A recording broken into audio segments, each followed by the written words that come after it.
finding and retaining donors. This is really one of the most common questions that we get when we're working with organizations about how do I find new prospects? How do I find new donors? How do I keep them engaged?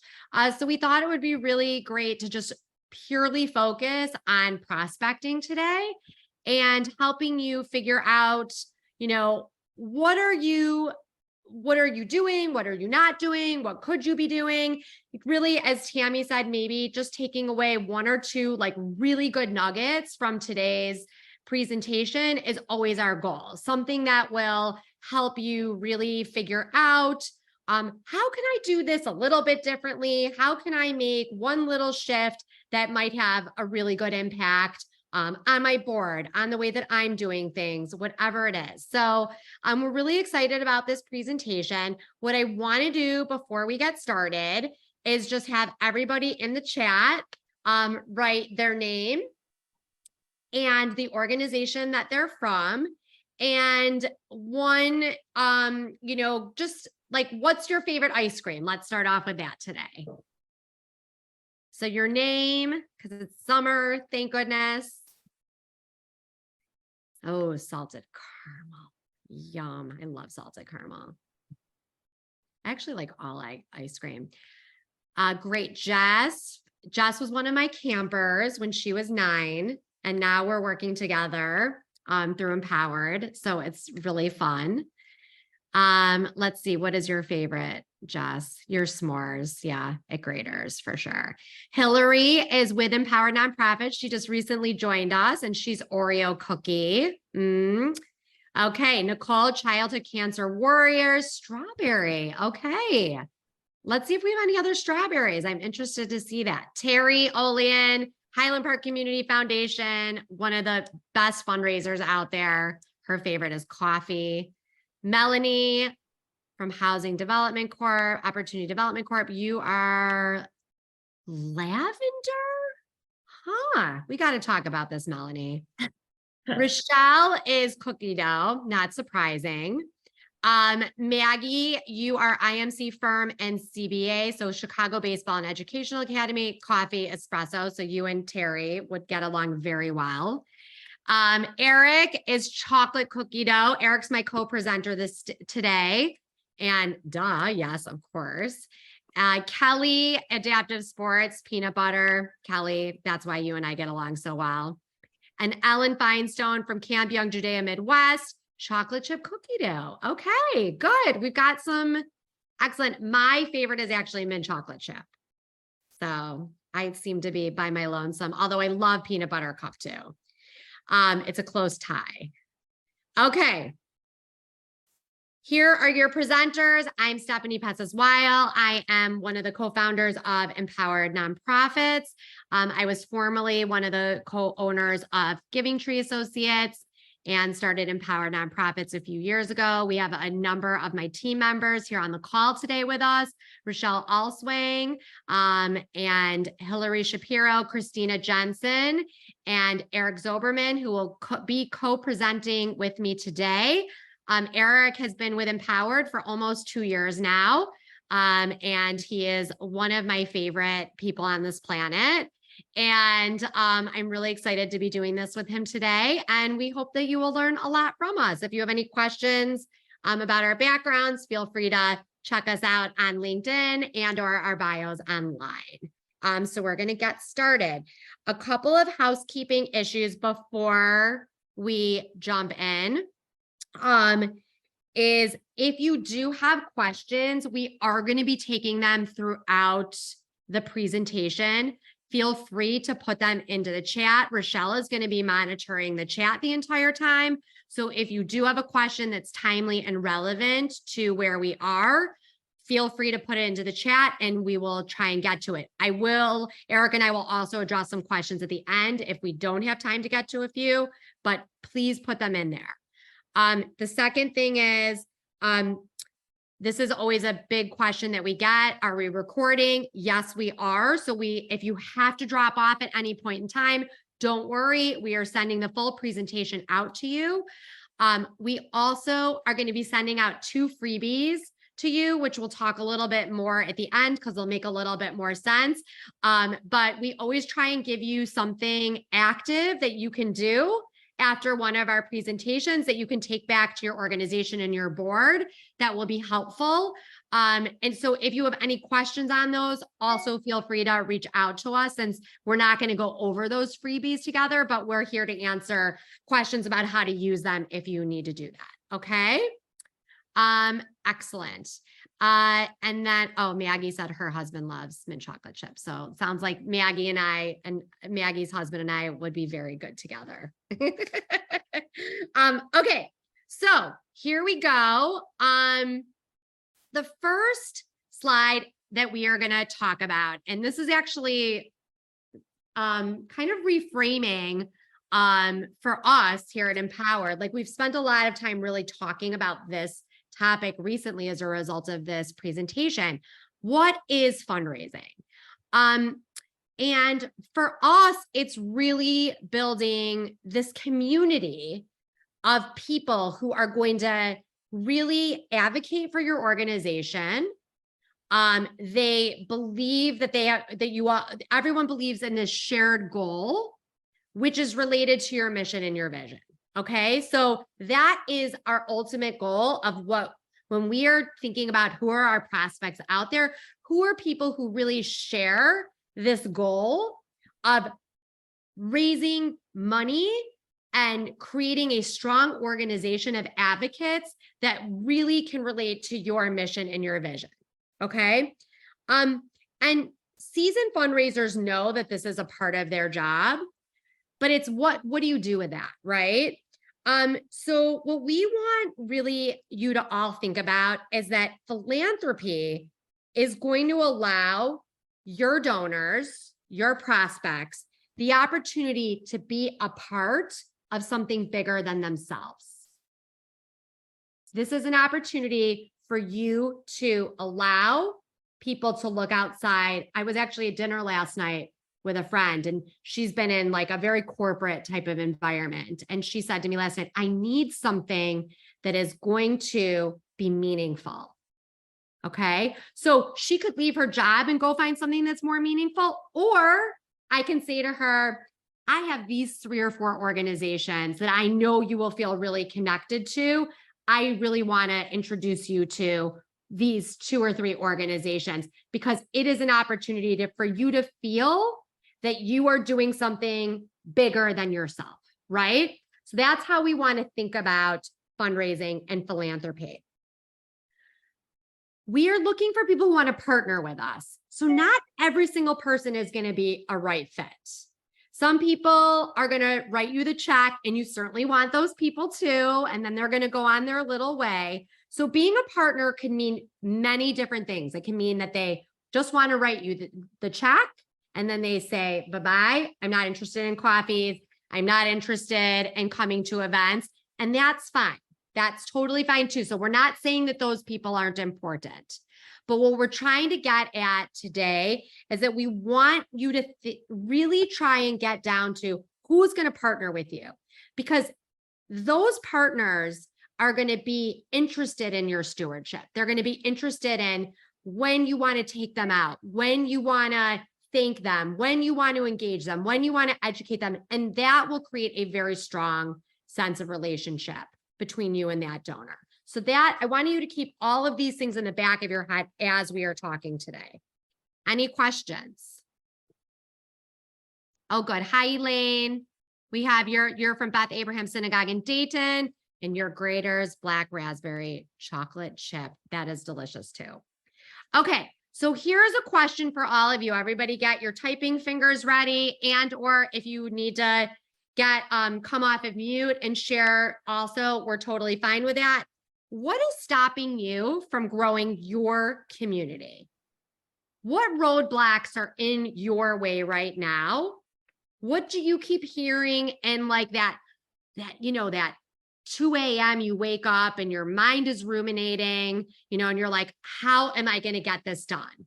What's getting in your way right now? Anybody want to share? You can share verbally or in the chat. I can share. Okay, great. Sorry, I don't have I just got out of the pool cleaning it, so I am like gross. So my picture is not on.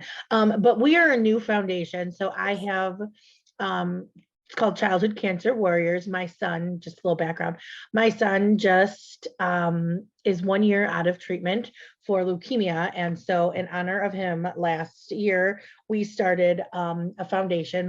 My boys wanted to give back to other families. And so we started a foundation, and we're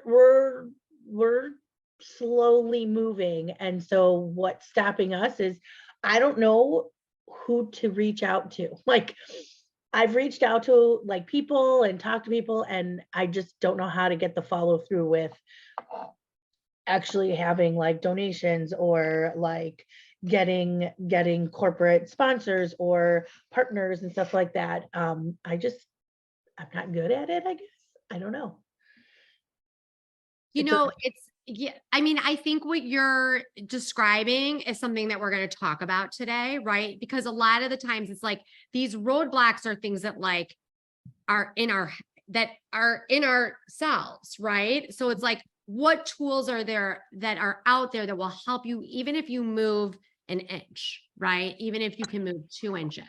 What are some of the tools that we can give you today, Nicole, that will help you think about your prospective donor pool in a different way than the way you're thinking about it right now? That's a great question. That's exactly what we're trying to figure out, of how we can engage the people that are going to partner with us, and how do we make it a good partnership between the two of us. Mm-hmm. Okay, great. Tammy, I see your hand up. Sure. Just building on what she's saying, we have a direct group of people who have bought in to what we do at Solomon Schechter that are our natural constituency. And the question is, how can we elevate our messaging so that we can let others know that what happens here goes beyond our immediate parents, grandparents, students, etc., and impacts the greater good. And so the people beyond our immediate scope could have the opportunity to achieve something bigger for themselves through their support of this organization. Does that make sense? Yeah. So how do we? So you have the audience. So, right, you have the natural audience that has bought in, but it's how do you expand beyond that? And how? And engage your current audience in a way that makes sense and is meaningful. 100%. Okay, great. Elaine, I see you have your hand up. Yes, and I guess it's a little bit different because as a synagogue, I think and we're in a smaller community, it's hard to find additional people beyond, the given people there. But also, we do a lot of stewarding, and we've been in the Life and Legacy program, which has also given us ideas for that.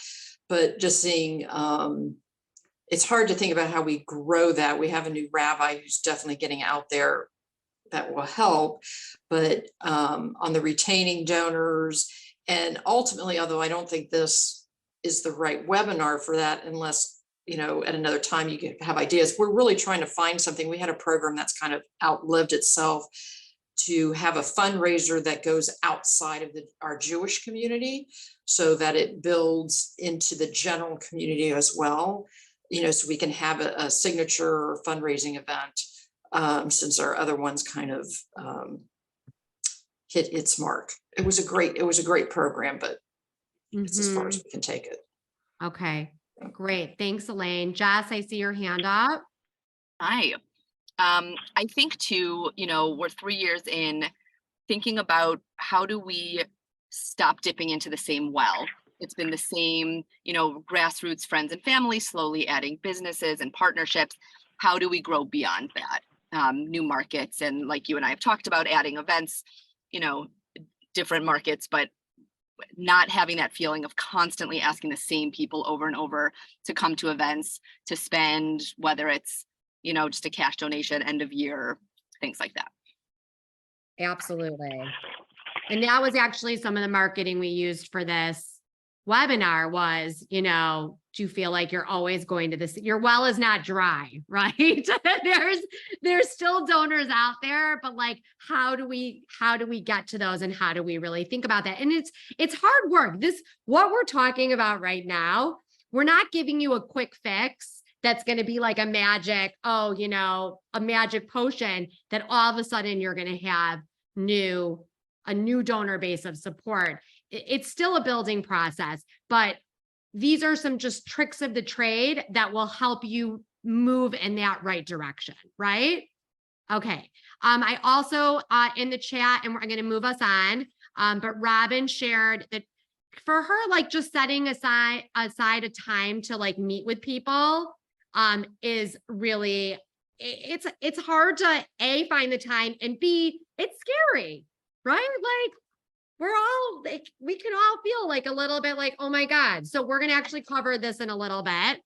And also, you said, Robin, that you don't have a good database yet, right? That's very common. We walk into a lot of organizations where the data is just not there. So if you don't have good data and you don't have good historical data or knowledge, that can be a roadblock for you. Absolutely.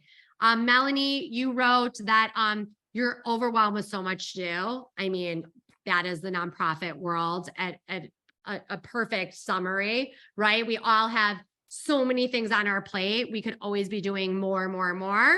And for you want to improve your mission statement and your vision so that will help you in how you're reaching out to people as well. And that's really essential. If your mission or your vision are not where you want it to be, that is definitely should be a priority, because if you don't feel that it's strong, then how is that gonna, really reach other people? Okay. And then Terry, people don't want to get involved. Everybody's busy. Yes, Terry, great point. Seen a huge evolution in the last 3 years, of course. And even a different topic is women going to work and sharing 50% of the, workforce.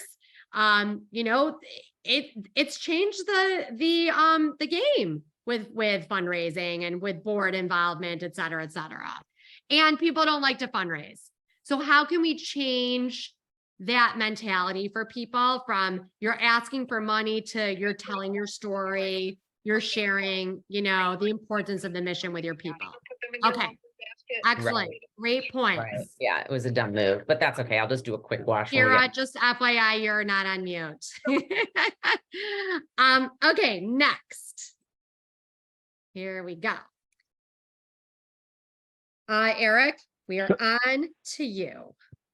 Yep. Thank you, Stephanie. Hello, everybody, and thank you for joining. That was an awesome conversation right there that I had my pen out. I feel like I was redoing everything, rephrasing everything that I had planned to speak on, because I think you all spoke about some of these challenges very eloquently. But want to just reemphasize before we dive into the tactical piece here. There is money out there. I know it doesn't always feel like that, but the well is not dry, Jessica. That's something we're going to talk about here in a few minutes. Your job is to find these individuals, and you shouldn't even have to convince them so much if you are looking for them in the right way and giving them the right vehicle to make their donation and to get involved. You've all seen probably versions of these metrics before, but I want to emphasize the third bullet point there, that if donors are, that barrier, that gap between a donor's first gift and second gift is the most critical point in a donor's journey. So while only 20% of donors might make a second donation, 60% of them that do make that second donation will make that third, fourth, fifth donation. So a little bit of what we'll talk about over the next half hour is going to cover how do we bring those folks back? How do we find the ones who can be brought back? So why do people give? I'm going to, so we actually had, and a little bit of a spoiler, in a minute, we're going to talk about why they don't give and what stops them. We just had a good conversation that I think covered and pointed out some of the challenges around this. I'm going to keep going, and I'm going to cover a lot of the things that were that were mentioned, but feel free to continue utilizing the chat function.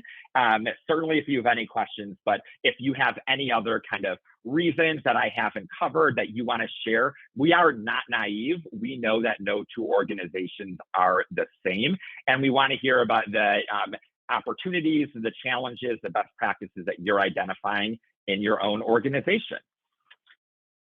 So the next slide just shows some of the ideas that we have come up with. Again, don't need to go through all of these point by point, but a couple things that I want to emphasize and dive a little bit deeper into. Solicitors need to be thinking more about their area of influence. So as solicitors, nonprofit professionals often feel like they're going back to the same folks. Well, you don't necessarily need to stretch outside your comfort zone, but how do you expand that comfort zone? How do you redefine your area of influence? We're going to talk about that here in a minute. And then I want to also, I want to kind of emphasize that final bullet point and talk more about it right now. But a donor will be intrigued not only by your impact, but the engagement package that you are offering. So what does that look like? And in the conversation about how do we reach not just our regular constituents, not just our local Jewish community, let's talk a little bit about that right now. So we're not naive, I wanted to start off by acknowledging that we're not naive, and we know that we feel all the time that we're going back to the same handful, not only of committed donors, but of volunteer leaders. Jessica, you spoke to that really well. The key, like I said, you want to think about redefining your network, redefining and rethinking about who you have influence over. So don't just think about your close friends. And by the way, we'll share a lot of kind of what I'm covering here in one of the freebies that Stephanie mentioned. But don't just think about your close friends, your most generous friends, the ones that gave last year. Really compartmentalize and start thinking about them in different ways. And when you're doing that, don't just think about the impact. Don't just think about those categories I just mentioned. Think about the full package that your nonprofit is offering and who may be interested in that. So you might be a synagogue, and you are used to kind of messaging to your local Jewish community. But as you are thinking, I'm glad to hear that we are thinking about this. How can we create a fundraiser that's going to appeal to individuals beyond the entire community? I'm going to give kind of an oversimplified example here, but you might have a bocce ball fundraiser coming up, a canasta fundraiser coming up. Don't just think about individuals who want to support you because you are a synagogue.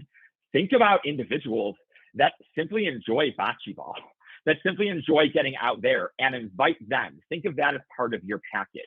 Think about all of these events are at their core networking events. Think of who are young professionals or lawyers, CPAs, wealth managers, other professional service providers to whom a big part of their job is networking. Invite them to your next event. Are you expanding services to a new geographic area? Think about people that live there or have connections to that area. Think about people for whom it would be advantageous for them to get on your good side. And when I say your, I am also thinking obviously about board members and your champions. But who are folks that work with them, that they would like to get to know you, your champions, better? And how do you invite them? And then lastly, who has solicited you for their causes? Who at your office, at your board member's office, has had you buy their daughter's Girl Scout cookies? These are just all things you want to be thinking about when you are talking about expanding your network. And we are going to not only kind of send a lot of what I talked about right now and a lot of the examples, and they are just examples that I just gave, we're going to send a little worksheet that helps you kind of think through this a little bit. The main reason that a new donor says yes or a donor says yes for the second time isn't necessarily because they have a personal connection to the issue being addressed. It's a big reason, but equally just as big a reason if they have a personal connection to the person that is asking them, or they think it's going to be otherwise advantageous or really even fun, in the bocce ball example I gave, to do so, to support, to get back involved.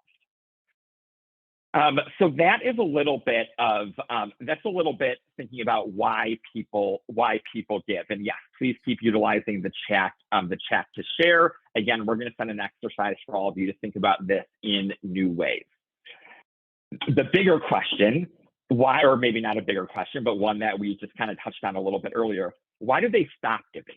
Why are they not making that second gift, which is so important, which we talked about? And there might be a little bit of overlap, I think, with the community, the growing community conversation that we just had. But yeah, again, share your thoughts in the chat as I kind of go through my list a little bit here. A lot of these are kind of the standard best practices that we as nonprofit professionals know and kind of try to keep as main parts of our donor journey.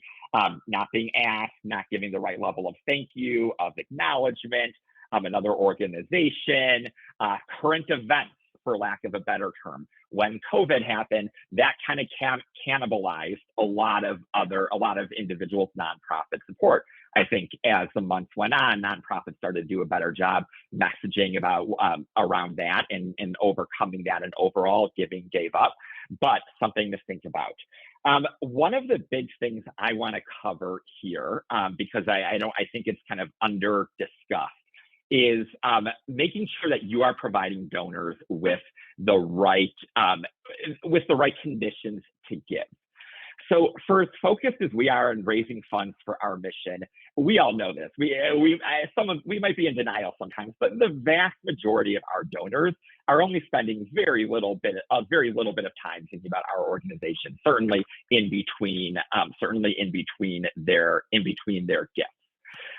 So that means that for a lot of our small and medium-sized donors, they need to not only be reminded to give, we know that's fundraising 101, but they need to be asked to give under the correct set of circumstances.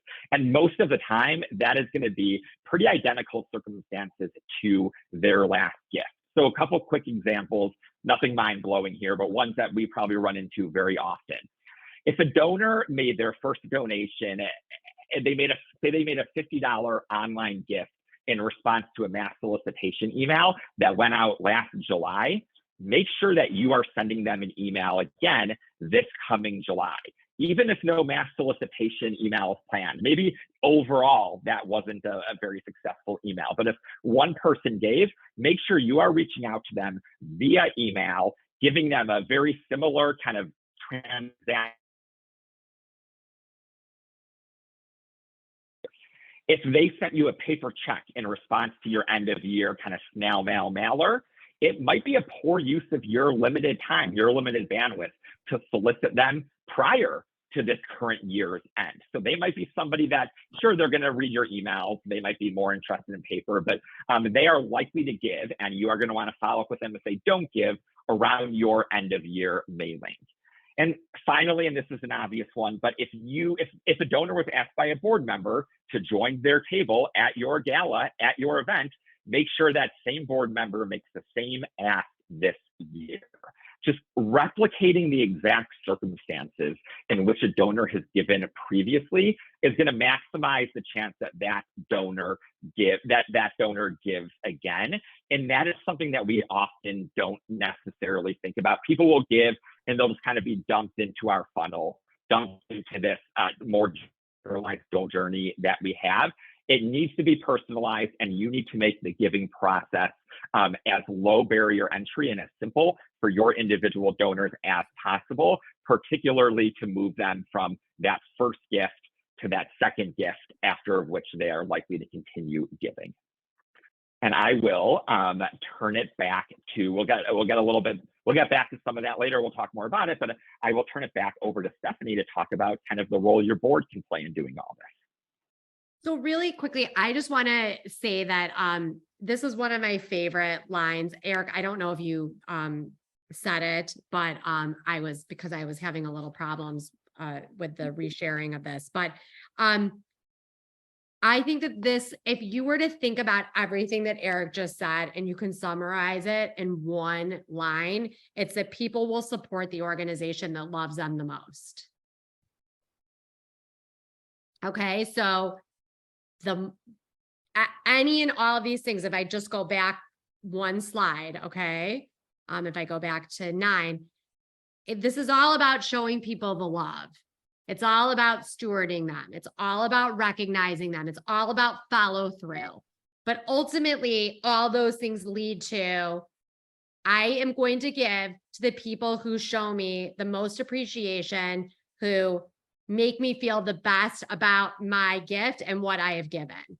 Okay. So you need to, so that is like one of the things I want you to keep in mind as you are looking at your donors.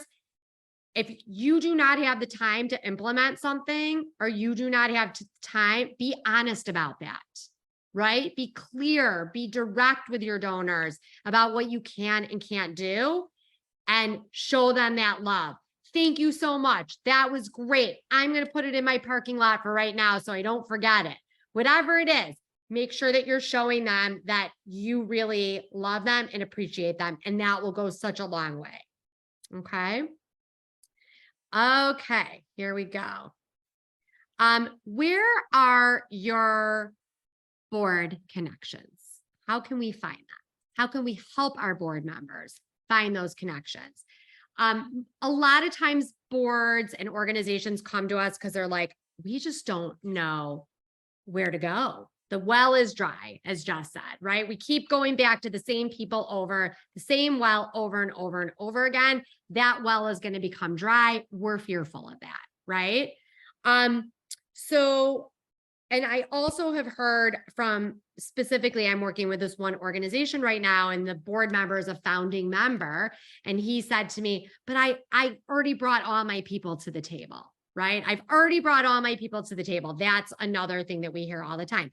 And all these things are good, right? So we want to remember that we cannot have the same exact expectations for every single board member on our board. You need to look at them as individuals. When I hear a board staff person or a board chair say, my board doesn't, I say, let's stop right there. Because your board is made up of individuals. Your board is not made up of one gooey glob of members, right? They all have capabilities. They all bring certain strengths to the table. They all bring their own networks. We have to look at them as organizations, as individuals, and begin to separate them each out. Once we begin to honor that piece of things, then it starts to become easier for you as a staff person, as a board chair, to begin to help each member figure out where their strengths are, what they're good at. Some people might be a terrible solicitor, but they're they know so much about the organization, and they've been involved for a long time, and they have a million stories about why the organization is great. They just do not want to ask for money. Bring them along with somebody that is great at asking for money, right? Some people are they're amazing relationship builders. They have a ton of connections out there, but they haven't really been involved with the organization for a long time. And you feel weird about putting them out there on their own right away. So partner them with somebody who has the longevity of the organization. We have to think of our board members as individuals and understand where they are coming from first before we can help them figure out who their connections are. Okay, here we go. This is what I like to do with my boards. I like this to be a board meeting or a substantial part of a meeting where literally prospecting is going to be the topic. Dedicate time during the meeting. Make sure that you are giving them a form that will help them capture the information. We're going to send you an example of this. So if you have an event coming up, don't just say, who do you know? Say, who might be a sponsor? who can I bring to the event? Who can purchase a ticket? Who do I know that is an AV person and can maybe donate time for that? Break your donors down into categories. Don't think of them as just one big mishmash of a group. Break them down and think about it. So like also in terms of you're doing major givers, right? Who are my major givers? Who is in like that $250 level that's been giving for 5 years and is a full paying tuition, family member? If we sat down with them and had a conversation with them about their gift, could we get them to increase their gift, right? I have a $10,000 donor who's been giving $10,000 for 10 years. Can I talk to them about legacy? Right? Is it now time for that? So think of each donor also as an individual. Where are they? And Eric's going to get into this in a little bit as we get into the database, like who are our current donors. But as a board, we can begin to think about that too. Like I have a friend that has a child who went through X. I know that they've been giving $500 for the last 5 years to Y organization. I'm going to now bring them in. And I want you to keep your expectations reasonable. Do not write, 1, 2, 3, 4, 5, 6, 7, 8, 9, 10, and give them 10 lines for potential prospects. Give them 2. Give them 3, maybe up to 4 or 5.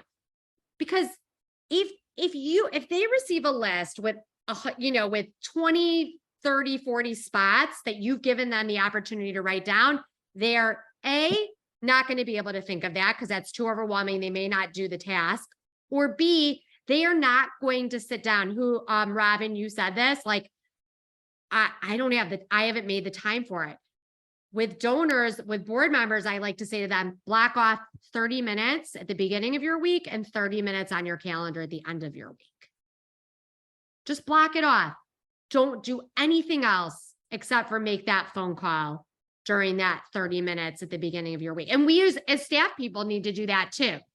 For 30 minutes on Monday, I'm going to call these 3 donors to say thank you. For no other reason, but I'm going to call them and say thank you, right? So it's the same thing for our board members. Keep it expectations reasonable. Call 2 people. You're going to call 2 people this month. That's it. That's all we're going to focus on, okay? Make sure that this is confidential. If people share information, it's private. Like this family's going through, I was working with an organization recently where a couple was going through a divorce. That was very sensitive information. Not a lot of people knew about it. How they gave was up in the air, right? So we needed to be thoughtful about that. So make sure that you keep the information confidential and that you as a staff person do not do anything without understanding if it's okay for you to do that, if there's a sensitive situation going on. And the last thing here is build on the ideas of others. So maybe bring a list of 5 or 10 prospective donors that are outside of your organization that you might need help with, that might be a good fit for your organization. Who knows them? Who on your board has familiarity with them? Do they have a connection to somebody who might know them, right? So build on this. That's why I like to do this together, because then you're all in the room and you're sitting there and people are like, oh, does anybody know this person? And you start to see the conversation and the connection. And then it's not so scary. It's not so anxiety producing because you're in it together and you're there to support each other. Any questions? Yes, Melanie. I have found some names of people that have given to causes that are similar to ours. And I have sent those names out to board members and staff to see if anybody knows them, and nobody does. What do you suggest what's the next step as to when you're doing an absolute cold call? And and I have some board members who might be willing to do cold calls to people, and some that, you know, maybe are not, and maybe I need to do the cold call. But if nobody knows them, what do you suggest as far as taking the next step with them? I really do not recommend cold calls so much. For me, for us, from where we sit, fundraising is about relationship building, and about connection. So if somebody doesn't have a connection with somebody on the list that you brought, then they don't have the connection. Let's move on to, you know, really investing in the relationships that you currently have. Now, Melanie, that doesn't mean you shouldn't keep an ear open for somebody who might have that connection down the line, but people who have capacity are being contacted by people all the time, right? And people do give to people. That's just that is the reality. It's the number one reason why people give is because they've been asked. The number two is that people give to people, right? So we do need to really, it's okay to say we don't know anybody. It's actually okay to say that. Okay, I'm going to move us along because it's 12:18 and I want to make sure we got to everything. You're going to see this when the PowerPoint comes to you. We want you to help your, these are things that you can say when you're meeting with your board members. Here's some ideas for corporate prospects. Vendors that are used by your family and your friends that own business establishments. As I said, like I've got a friend who does AV, or I've got a friend who does decor. I've got a friend, think outside to help them think through who they might, not just who are the corporate prospects, but here are some ideas as to where they might be. The same with individuals. List out, okay, let's sit down and take 20 minutes to look through your LinkedIn today. That's your assignment. Find 2 or 3 people on your LinkedIn that you can tag in a post today. Really help people to think through like, oh, like I never really thought of like my colleagues at work as being prospects. I always think of like my family members or my friends, but like, have I heard other people's stories at work? Like maybe I heard somebody talk about the fact that their child has been struggling with X illness or Y illness. I should talk to them about the fact that I'm involved in this organization, right? Okay. Here is something very helpful as now you have the prospect. So now let's think about what questions are we going to ask about this prospect before we actually go and meet them. Do your homework, get to know who that person is, understand what they like, what they don't like, where they may give more substantially. What organizations have they been involved with for many years? Do they sit on a board in that organization? Do they go to their galas? Have they been a sponsor? Do they have a philanthropic fund? Dig deep with these people, get to know them, ask around about them. We're mainly talking about this for major gifts, right? Like who are these potential bigger donors? The more you know about them, the more you have an opportunity to connect with them in that original call where you're asking them to go to coffee or even at that coffee when you're together. I see that there's somebody. Will you or did you post these slides? Thanks so much. Maybe I missed it in the memo. Robin, we're going to be sending them out afterwards, so don't worry about that.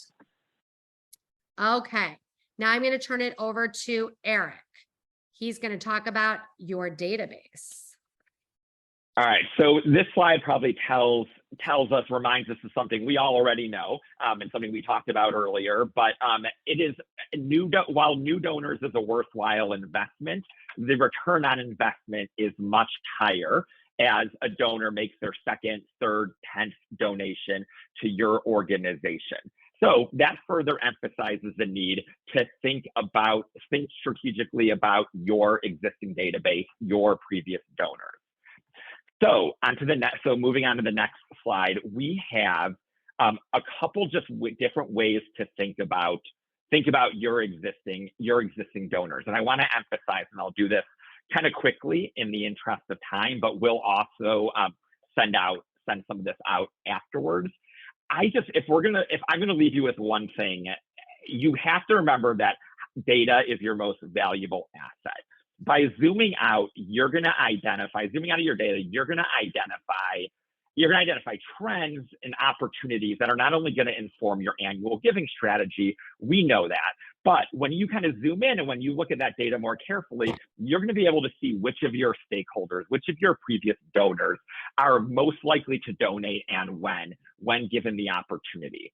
So again, every organization is different, but thinking about and thinking strategically and thinking in new ways about your donors is going to go a long way. So every CRM that you all work with can run these like very simple queries to help you pull lists that are going to help you identify your organization's most immediate, lowest low-hanging fruit donation opportunities. Ones that I've used before, and I say all these not to, and I'll send these examples to you, not to say these might be best for your organization, but just as examples of how to think about your data, your donors. But pull a list of individuals that a year ago already made their gift by this time last year. So if they gave their gift by July 1st of last year, but haven't given this year, you want to prompt them. Pull that list and prompt them. Easy to do in a CRM. Pull a list of the folks that maybe have given 3 years in a row, but did not give last year. Reach out to those individuals. Give them some special attention. A lot of organizations have different giving levels with different incentives. I know over the Highland Park Community Foundation, we certainly have that on the corporate level. A lot of organizations have that on the individual level as well. Pull a list of your folks that are on the cusp of reaching a higher giving level. So, if you give $100, $150 more a year, you're eligible for all this new level of recognition, these new incentives, being mentioned in the program, in our gala, whatever the case may be. Just pulling lists of folks that were recently added, probably a little bit more of an obvious one. But you all need to think about your organization in ways that are going to help you identify your lowest hanging fruit. Something I'd encourage all of you to do. And in this same document, we're going to send you kind of a worksheet to help think through and identify 2 to 3 of the categories that are going to help you identify your organization's lowest hanging fruit, and then pull a list and strategize how to effectively reach out to the different lists. Now, every list might require a little bit different type of outreach. Reaching out to the folks that made their gift at this time last year but haven't yet given this year is going to be a little bit of a different conversation, a little bit of a different script than folks that need to give a little bit more money to get to a higher giving level. Whatever the case may be, and we have an exercise, and after the call and in the coming days, would love to hear, this is the kind of thing I geek out over. I think a lot of us geek out over what are some creative ways that you are using your data, that you are segmenting your list to identify who should be reached out to again, who should be sorted in a different way. But ultimately, you need to think about your organization's low-hanging fruit, and you need to zoom in on them. And that is how you're going to get people from donation 1 to donation 2 and so forth and so on, and permanent and potentially recurring donors. And I am going to, with our last 5 minutes, turn it back over to Stephanie to talk about some prospect meetings and what we do when we actually have some of these folks in front of us, and then she will wrap it up for us. Okay, hold on one second. I'm just answering this question in the chat. I hope that was helpful, Robin. Yes, thank you so much. Yes. Sorry, Robin, I missed your question. Yeah, no, it's totally fine. Things. And Kelly just said neon and salsa are also, you could also, I don't know salsa, I've used neon before. You can certainly look into those as well. There's a million databases out there. The one recommendation that I would make is just really to stay away from Blackbaud. owned software programs, they typically like to buy out the really successful small independent ones, and then they become not what they were. So I really do typically still like to work with the like the little green lights or the bloomerangs, ones that are like still have their independence and can evolve you know, on their own. Jess mentioned Salesforce. Salesforce is really great if you have the ability to invest in you know, personalizing it for yourself. It's free, but oftentimes you have to hire a consultant to actually make it, you know, specific to your organization. So that's just something to think about. Okay. Excellent. So I'm going to move over. If you have any other questions on that, happy to stay on a few minutes afterwards and answer those questions. Okay. So accountability and action. Here is where you are going to maintain your momentum. If you do not have accountability, whatever you may have done with your board, whatever analysis you may have done with your database is that's it. Like, it just, you might as well just throw it out the window. Because you need to be able to ensure that everybody that's working on this has somebody to answer to. So schedule regular meetings with that person. You can schedule regular meetings with your board, maybe take 30 minutes at the end of each board meeting to go through prospects. You might have a smaller group of people that are in charge of that. They can follow up, but make sure that you are staying on top of people if they said that they were going to do something, and make sure you're keeping track of that in your database. You can also create individualized plans for each donor and each solicitor, which is great because it gives them something to look to for that one individual and something that they can hold on to be successful. But make sure you're doing all of these things to support your board members. Otherwise, once I get, again, to reiterate, you might as well just not even go through the motions if you're not planning on following up with people and keeping them accountable.